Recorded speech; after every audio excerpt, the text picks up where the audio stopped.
Assalamualaikum warahmatullahi wabarakatuh. Alhamdulillah, pada kesempatan kali ini kita akan membahas pelajaran IPS bagian terakhir dari bab 1. Kita akan membahas perubahan interaksi keruangan akibat kegiatan ekonomi, konversi lahan, serta perkembangan ilmu pengetahuan dan teknologi. Pembahasan pertama yaitu perubahan interaksi keruangan akibat kegiatan ekonomi. Nah, kita akan membahas apa saja sih kegiatan ekonomi yang dapat mengakibatkan perubahan interaksi keruangan. Yang pertama, berlangsungnya AFTA, ASEAN Free Trade Area, menjadikan ekonomi antar negara menjadi lebih luas. Dengan adanya AFTA ini, produksi barang dari suatu negara dapat dengan mudah dan cepat terdistribusi ke negara ASEAN lainnya. Kemudian yang kedua, AFTA juga mendorong pihak produsen untuk memproduksi dan mendistribusi barang yang berkualitas secara efisien. Sedangkan dari pihak konsumen menjadikan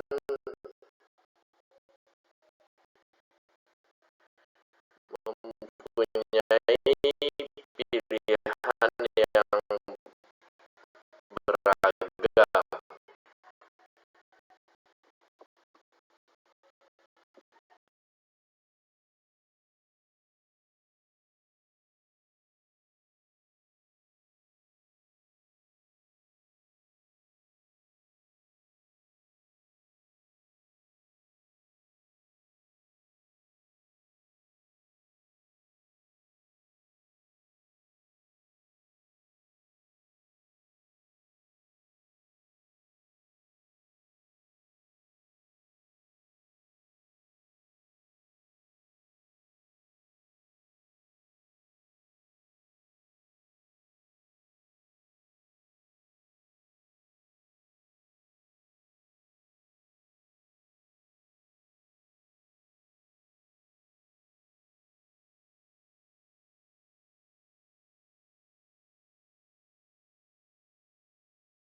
Yang ketiga, Indonesia memiliki kekuatan sumber daya ekonomi yang cukup bagus.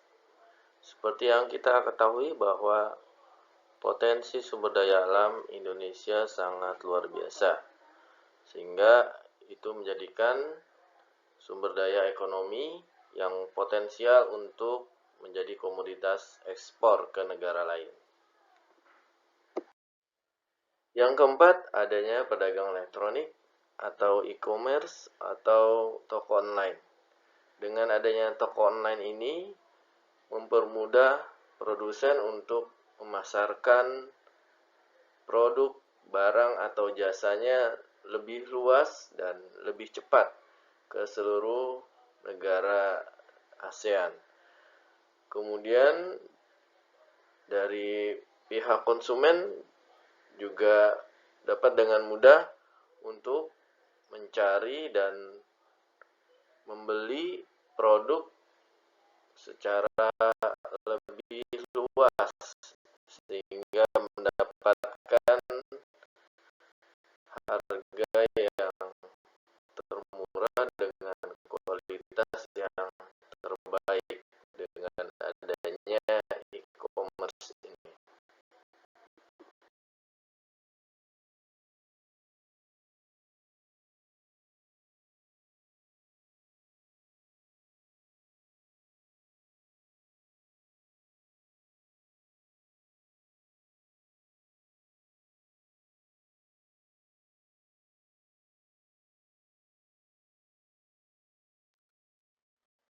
Pembahasan kedua yaitu perubahan interaksi keuangan akibat dari konversi lahan.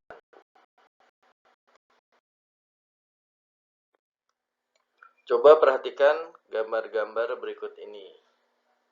Ya, benar. Ini adalah gambar dari konversi lahan. Konversi lahan sendiri itu apa? Konversi lahan adalah perubahan fungsi sebagian atau seluruh lahan dari fungsinya semula menjadi fungsi lain. Contohnya adalah misalnya lahan pertanian alih fungsi menjadi area perumahan, atau dari area sawah menjadi fungsi industri dan lain sebagainya. Perubahan apa saja yang terjadi akibat konversi lahan? Baik, kita akan bahas satu persatu ya.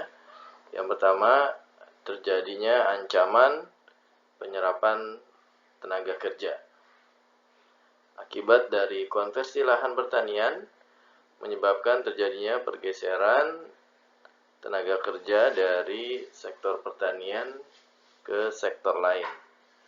Apabila tidak dapat menyerap semua tenaga kerja dari pertanian, ini akan menyebabkan pengangguran.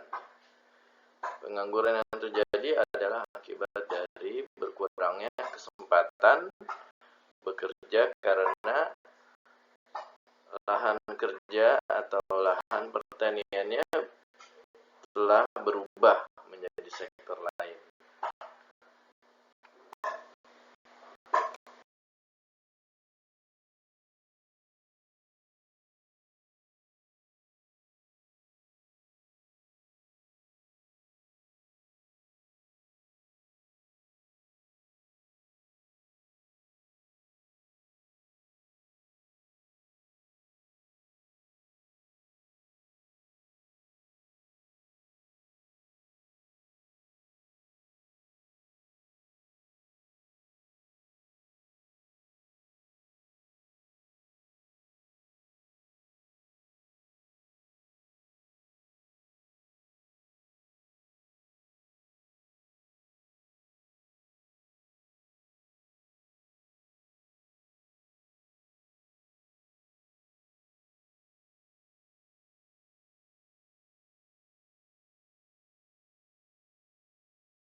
Kemudian yang kedua, ancaman terhadap keberlangsungan swasembada pangan.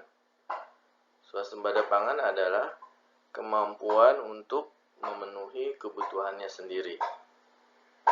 Akibat dari konversi lahan ini otomatis akan mengurangi jumlah lahan pertanian. Dampaknya adalah terjadinya penurunan produksi pertanian akibat dari berkurangnya lahan pertanian. Secara otomatis juga akan terjadi penurunan produksi di bidang pertanian.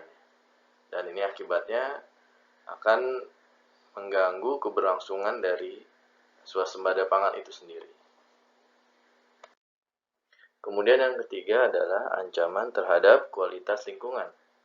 Lahan pertanian selain sebagai berfungsi untuk tempat produksi pertanian, lahan pertanian juga mempunyai fungsi sebagai tempat penyerapan air yang berlebih atau sebagai tempat serapan air. Akibat terjadinya alih fungsi lahan pertanian, itu mengakibatkan daya serap lahan terhadap air hujan yang berlebih ini menjadi berkurang. Akibatnya terjadi bencana banjir. Selain itu juga alih fungsi terhadap industri dapat menyebabkan terjadinya berbagai macam pencemaran. Pencemaran udara, air, atau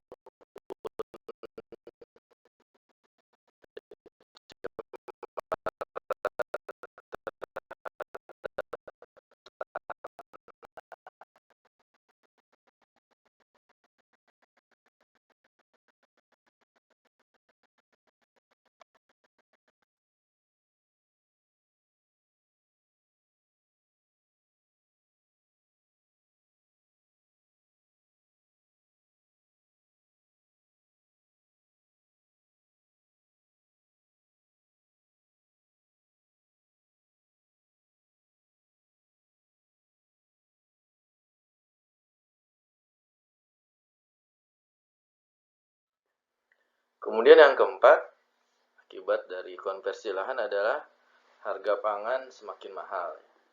Hal ini diakibatkan dari berkurangnya jumlah produksi pertanian.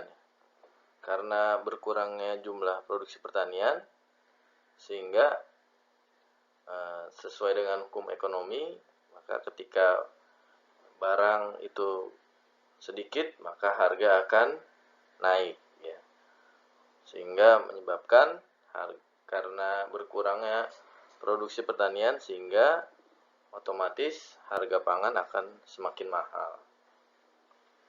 Kemudian yang kelima yaitu sarana dan prasarana pertanian menjadi tidak terpakai. Sedangkan yang keenam, tanah pertanian, tanah dikuasai oleh pemodal besar. Maksudnya adalah tanah pertanian yang awalnya dimiliki oleh petani, kemudian dijual oleh petani ke perusahaan. Hal ini mengakibatkan tanah yang tadi dikuasai oleh petani berubah menjadi dikuasai oleh perusahaan.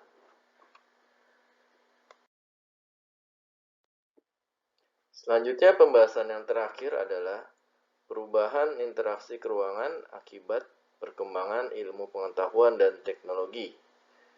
Dibagi menjadi dua, teknologi komunikasi dan teknologi transportasi.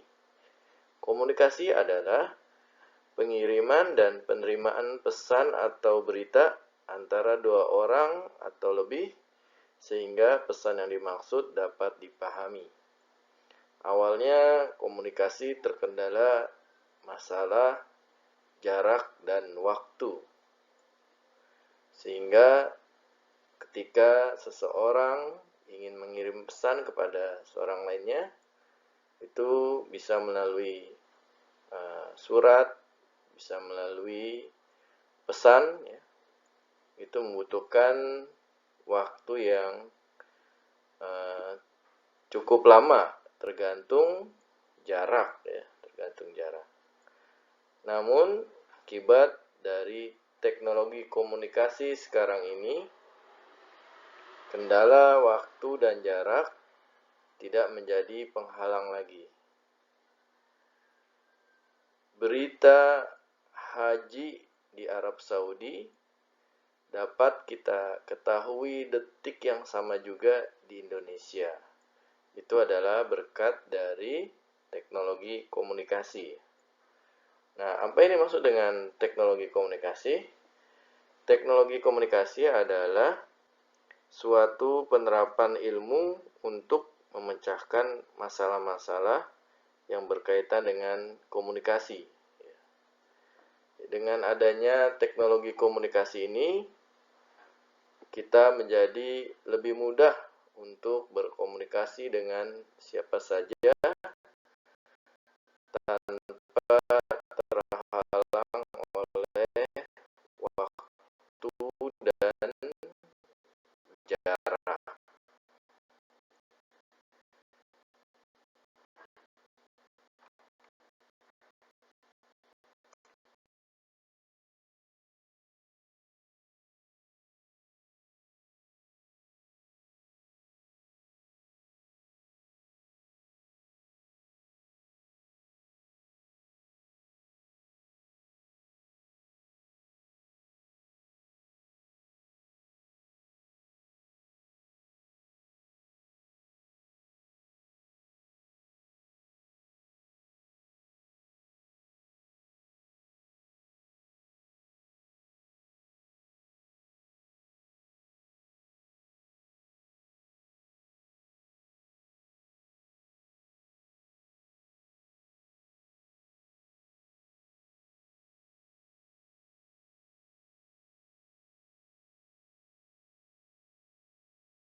Contohnya penerapan teknologi komunikasi adalah ketika masa pandemi sekarang ini, kita tidak dapat berkomunikasi secara langsung. Tapi dengan adanya teknologi komunikasi, melalui media daring, kita bisa berkomunikasi secara online, ya. Baik itu melalui Zoom, melalui website, atau melalui media-media lainnya. Selanjutnya, teknologi transportasi. Sebelumnya kita bahas dulu apa yang dimaksud dengan transportasi. Transportasi adalah perpindahan manusia atau barang dari suatu tempat ke tempat lainnya dengan menggunakan kendaraan yang digerakkan oleh manusia atau mesin. Dahulu, perkembangan transportasi dari zaman ke zaman mengalami peningkatan, ya, mengalami kemajuan. Dahulu transportasi menggunakan sepeda, kemudian meningkat menjadi teknologi transportasi menggunakan mesin, ya. Kemudian ditemukan motor, mobil, kemudian menggunakan kapal laut dan pesawat, ya. Sehingga terjadi peningkatan yang cukup tinggi, ya.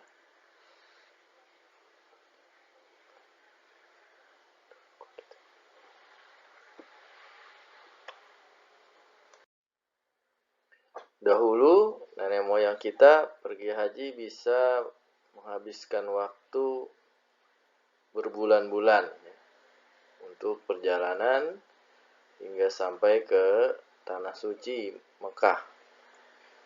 Tapi sekarang ini dengan teknologi transportasi, perjalanan dapat ditempuh dalam waktu yang tidak sampai 1 hari, tidak sampai 24 jam sudah sampai ke Arab Saudi.